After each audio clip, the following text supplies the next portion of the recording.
इथे आपले मसाले वांगे बनून तयार आहे। खूपच दिसण्यात जसे टेस्टी आहेत तसे खाण्यातसुद्धा खूप टेस्टी वाटणार आणि याच्याशिवाय मसालासुद्धा खूप छान आहे। एकदा तुम्ही नक्की करून पहा।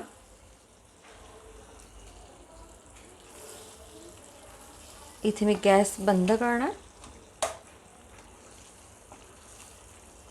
व्यवस्थित शिजले सुद्धा आहे।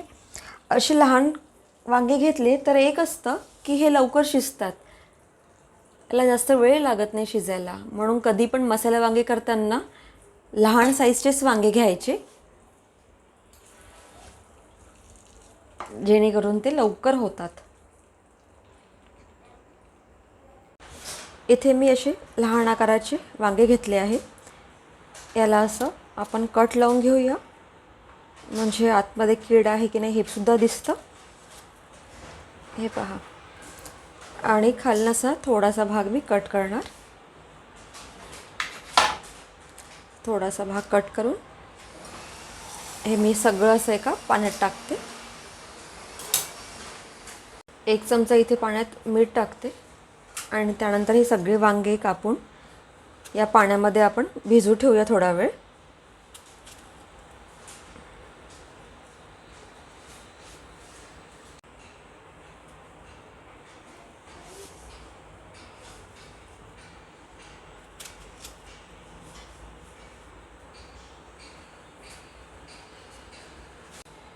इथे सगळे वांगे कापून झाले आहेत।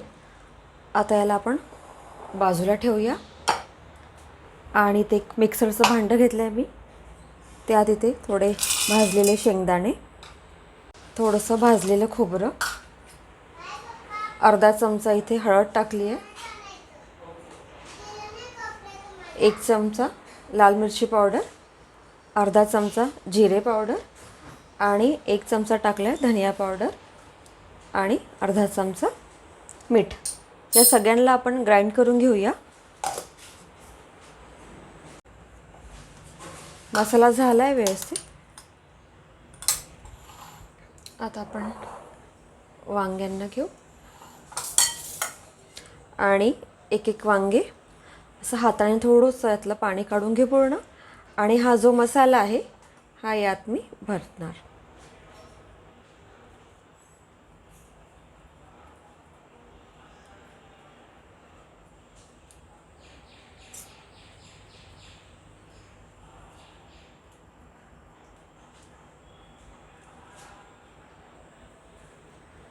तर सगळा मसाला भरून असं थोडंसं हाताने दाबून देऊया आपण।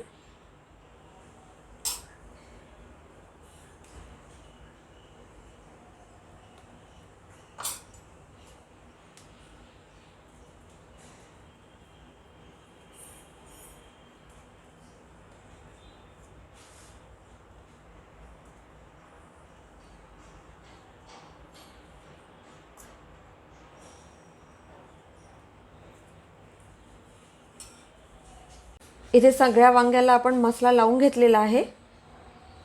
आता आपण याला तळून घेऊया। इथे एक पॅन घेतला आहे, त्यात थोडंसं आपण तेल टाकून देऊया। तेल जास्त गरम झालं, अर्धा चमचा हे टाकला आहे मी जिरे,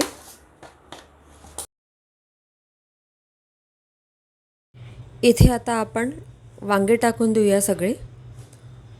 गॅसची फ्लेम हाय ठेवायची आहे आणि हाय फ्लेमवर आपण याला भाजून घेऊया चांगल्याने।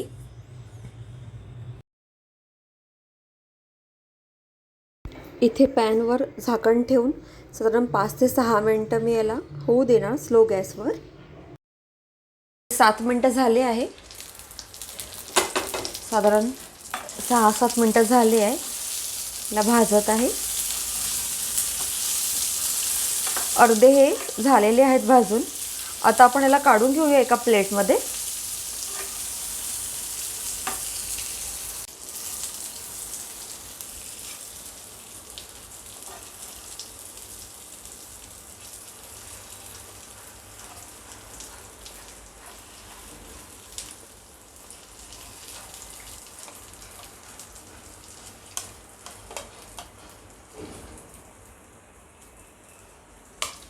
आता याच्यामध्ये आणखीन तेल टाकणार मी.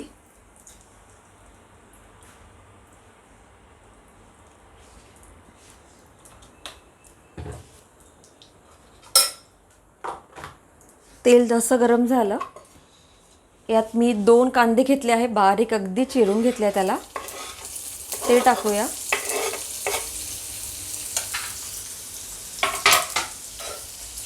याला चांगल्याने भाजून घेणार.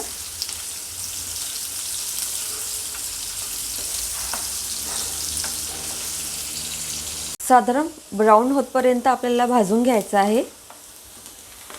जसा याचा हलका सोनेरी कलर झाला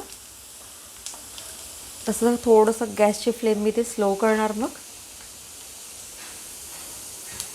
टाकणार 1 चमचा अद्रक लसूण पेस्ट.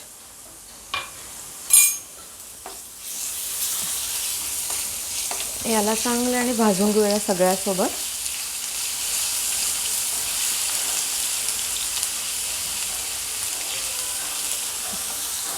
आणि इथे एका टमाटरची प्युरी केली आहे मी, ते टाकणार.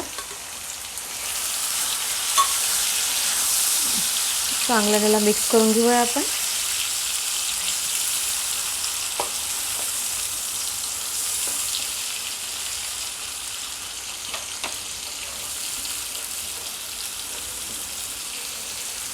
इथे अर्धा चमचा मी टाकणार आहे हळदीचा. 1 चमचा घेतला आहे धनेपूड पावडर, अर्धा चमचा मिरची पावडर, अर्धा चमचा धने पावडर, जिरे पावडर आणि थोडंसं चवीनुसार मीठ. आणि या सगळ्यांना मिक्स करून घेऊ व्यवस्थित. मी होममेड गरम मसाला आहे हा, विक्रती वापरत नाही मी. हा जो घरी केलेला आपला असतो काळा मसाला, तो यात टाकला आहे. आणि याला चांगल्याने आपण भाजून घेऊया.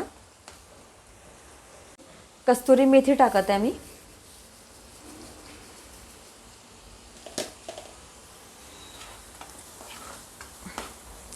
आता मसाल्याला आपल्याला चांगले आणि एक वेळा शिजू देऊ याला. ते गॅसवर झाकण ठेवते मी पॅनवर आणि याला शिजू देऊ. 2 मिनिटानंतर आपण चेक करूया मसाला झाला का आपला. मसाला शिजला आहे चांगला आणि तेलसुद्धा सुटलेलं आहे याला. आता इथे मी हा जो आपण केलेला होता मिक्सरमध्ये मसाला, तो यात टाकते.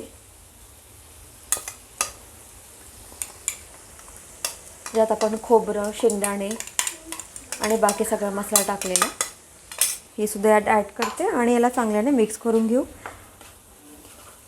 आता यात थोडंसं तुम्ही पाणी टाकू शकता, कारण शेंगदाणा कूटची वापर केला आहे तर लवकर खाली लागतं ते. त्यामुळे अगदी थोडंसं इथे पाण्याचा वापर तुम्ही करा.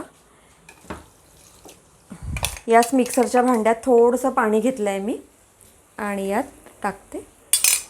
एक उकळी आली याला की बाकी सगळे इथे वांगे मी यात ॲड करते. आता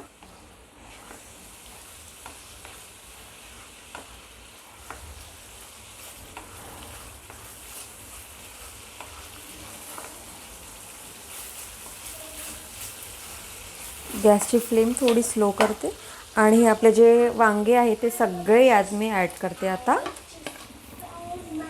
हे स्लो गॅसवर पहिले मिक्स करून घेऊया चांगल्याने.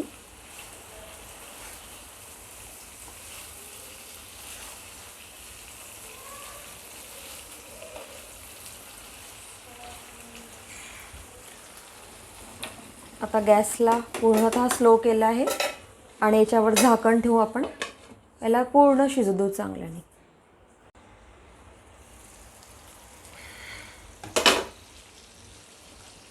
आता एक वेळा चेक करून घेऊया आपण भाजी झाली आहे की नाही. वांगे जर का पूर्णतः गळाले तर म्हणजे आपली भाजी व्यवस्थित झाली आहे आणि आपला मसाला पण चांगला शिजला आहे. अगदी तेल खूप चांगलं सुटलेलं आहे याला. एकदा याला मी चेक करून घेते.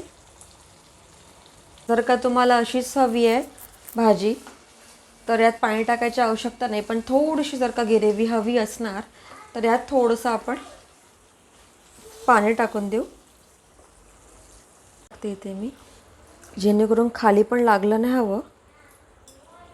नाहीतर शेंगदाण्याचं कूट टाकलं आहे आपण, त्यामुळे लवकर हे जळतं.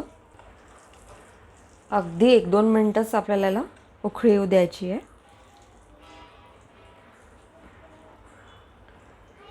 याला झाकून याला थोडासा वेळ होऊ दिला जा.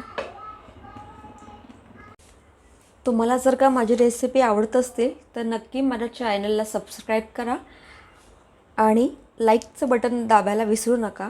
अशा प्रकारे महाराष्ट्रीयन रेसिपीसाठी प्लीज मला फॉलो करा. थँक्यू.